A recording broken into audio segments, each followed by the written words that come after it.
Bahujan Samaj party के पाले से बड़ी खबर निकल कर आ रही है। बहुजन समाज पार्टी के राष्ट्रीय अध्यक्ष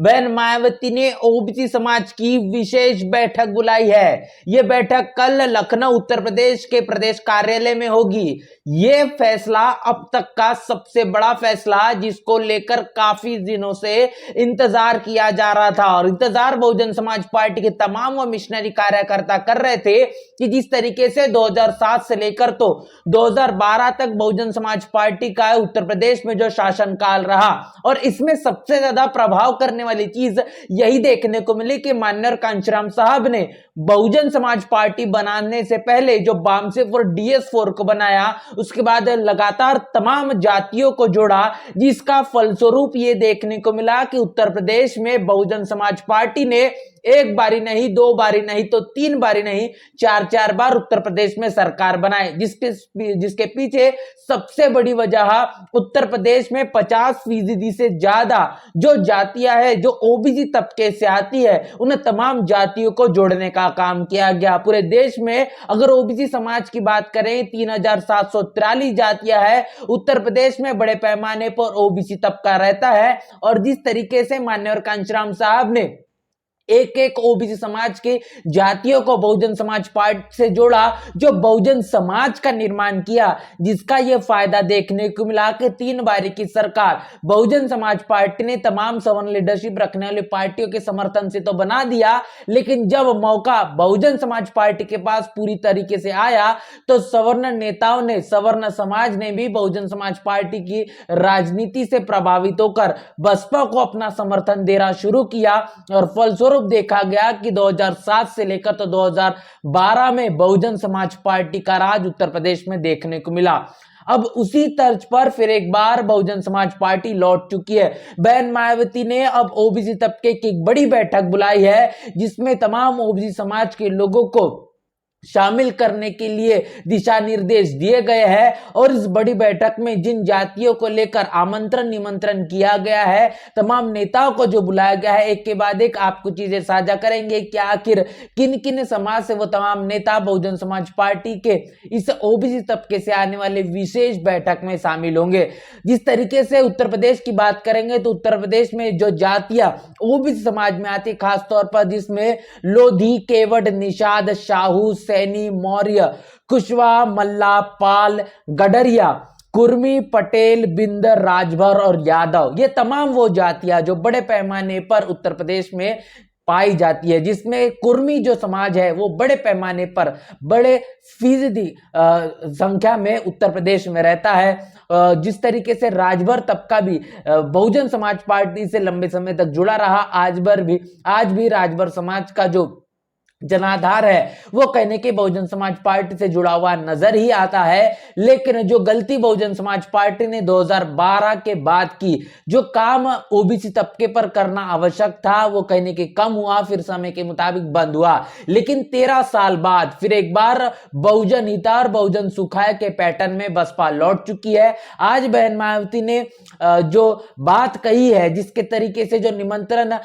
तमाम मीडिया को बुलाया गया, जिसमें खासतौर पर यह कहा गया है कि जिसमें बहुजन समाज के विभिन्न अंगों को, खासतौर पर भाईचारा कमेटियों को बनाने के लिए, संगठन को मजबूत करने के लिए और उत्तर प्रदेश में होने वाले विधानसभा चुनाव 2027 के लिए तैयारी है। बहुजन समाज पार्टी के राष्ट्रीय अध्यक्ष बहन मायावती का सुपर एक्टिव मोड जिस तरीके से देखा जा रहा है, लगातार सवाल खड़े किए जा रहे थे कि बसपा बहुजन समाज पार्टी के नेशनल कोऑर्डिनेटर आकाश आनंद इनके निष्कासन के बाद कमजोर नजर आएगी, अपने आप को फिर एक बार खड़ा नहीं कर पाएगी, तमाम तरीके से अपनी रणनीतियों को जमीन पर उतारने के लिए असफल होगी। लेकिन अब ये जो लगातार बसपा में बदलाव देखे जा रहे हैं, ये बदलाव बताते हैं कि बसपा अपने उस मिशनरी पैटर्न में पूरी तरीके से रंग चुकी है और उसी मुताबिक अब अपने राजनीति को करना शुरू कर चुकी है। अमूमन तौर पर बसपा सर्वजनिता और सर्वजन सुखाय की बात करती है, लेकिन इस निमंत्रण में जिसमें ओबीसी भाईचारा कमेटी बनाने के लिए संगठन की जो बैठक बहन मायावती ने बुलाई है, इसमें जो शब्द का इस्तेमाल बहन मायावती ने किया है कि बहुजन समाज का जो अभिन्न अंग है, जो पिछड़ा वर्ग है, इसकी कमेटियों से इस दलित गठबंधन गठजोड़ को बनाने की कोशिश अब बहन मायावती के माध्यम से होने का लगातार जो दावा किया जा रहा है, जो तैयारियां बहुजन समाज पार्टी कर रही है, अगर इन तमाम तैयारियों में बसपा खास तौर पर अगर सफल हो जाती है तो निश्चित रूप से 2027 के विधानसभा चुनाव में उत्तर प्रदेश की राजनीति में एक बड़ी हलचल भूचाल नजर आएगा। इसके साथ साथ अब इस बैठक में तमाम जिला के पदाधिकारियों को, प्रभारियों को और विधानसभा के लोगों को भी बुलाने का काम है। खास तौर पर बहुजन समाज से अभिन्न अंग पिछड़ा वर्ग के लोगों को इस बैठक में बुलाया गया है। जिन जातियों के अब तक मैंने आपको गिनवाया है, अब इस बात का इंतजार है कि कल लखनऊ के प्रदेश कार्यालय में इन तमाम जातियों के कौन कौन से वो नेता शामिल होंगे, आखिर इनके मन मस्तिष्क में बहुजन समाज पार्टी के नजरिए से क्या कुछ चल रहा है। क्योंकि आपने देखा कि बहुजन समाज पार्टी से जब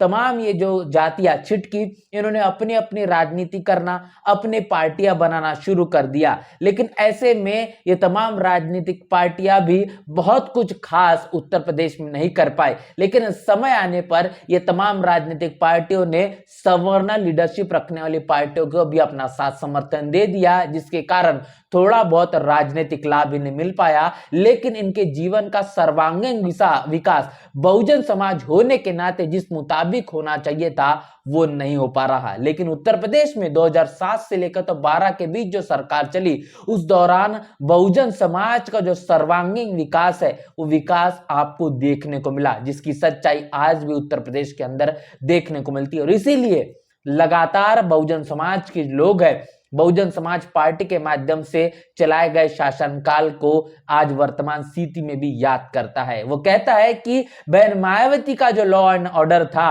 वो लॉ एंड ऑर्डर आज हम वर्तमान में नहीं देख पा रहे हैं। हमें उम्मीद है कि इसी तरीके का लॉ एंड ऑर्डर भविष्य में भी देखा जाएगा। अब जो रणनीतियों में जिस तरीके से बहुजन समाज पार्टी ने फेरबदल किया है और कल एक बड़ी बैठक जो ओबीसी समाज की बुलाई है, इसमें क्या कुछ बड़े फैसले लिए जाएंगे, इस बात का इंतजार रहेगा। कल 11 बजे ये बैठक शुरू हो जाएगी। बहन मायावती इस बैठक में शिरकत करेंगी। नेशनल चौपाल के माध्यम से तमाम तस्वीरें आपके साथ साझा की जाएंगी। ये जो बड़ी बैठक बहन मायावती ने कल बुलाई है, इसको लेकर आपकी क्या राय है, प्रतिक्रिया क्या है, हमें लिखकर कमेंट बॉक्स में जरूर बताएं। बने नेशनल चौपाल के साथ, मिलते नए वीडियो में, तब तक के लिए जय भीम, जय भारत।